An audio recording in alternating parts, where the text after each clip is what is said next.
ইনকিলাব মঞ্চের মুখপাত্র ও ঢাকা ৮ আসনের স্বতন্ত্র প্রার্থী শরীফ ওসমান হাদী হত্যা চেষ্টার ঘটনায় একের পর এক চাঞ্চল্যকর তথ্য সামনে আসছে। গ্রেফতার আসামিদের জিজ্ঞাসাবাদ ও চলমান তদন্তে জানা গেছে, গুলি চালানোর আগের রাতেই এই হত্যা চেষ্টার ইঙ্গিত দিয়েছিলেন শুটার ফয়সাল। র্যাব ও পুলিশের সূত্রে জানা যায়, ঘটনার আগের রাতে ঢাকার সাভারের একটি রিসোর্টে অবস্থানকালে ফয়সাল তার কথিত বান্ধবী মারিয়া আক্তার লিমাকে জানান, পরদিন এমন একটি ঘটনা ঘটতে যাচ্ছে যা সারা দেশ কাঁপাবে।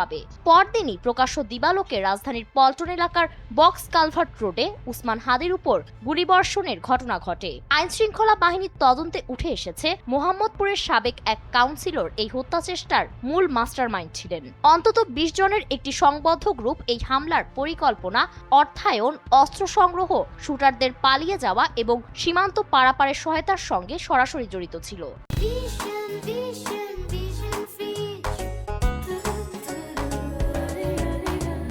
র্যাব ও পুলিশের যৌথ অভিযানে এখন পর্যন্ত ৯ জনকে গ্রেফতার করা হয়েছে।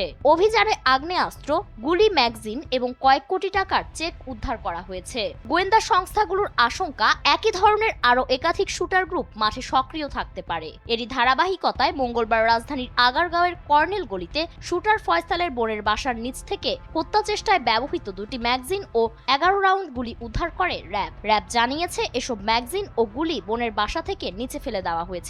আইনশৃঙ্খলা বাহিনী জানিয়েছে, তদন্ত এখনো চলমান রয়েছে। প্রাপ্ত তথ্যের ভিত্তিতে এই ঘটনায় জড়িত বাকি সদস্যদের শনাক্তে অভিযান জোরদার করা হয়েছে।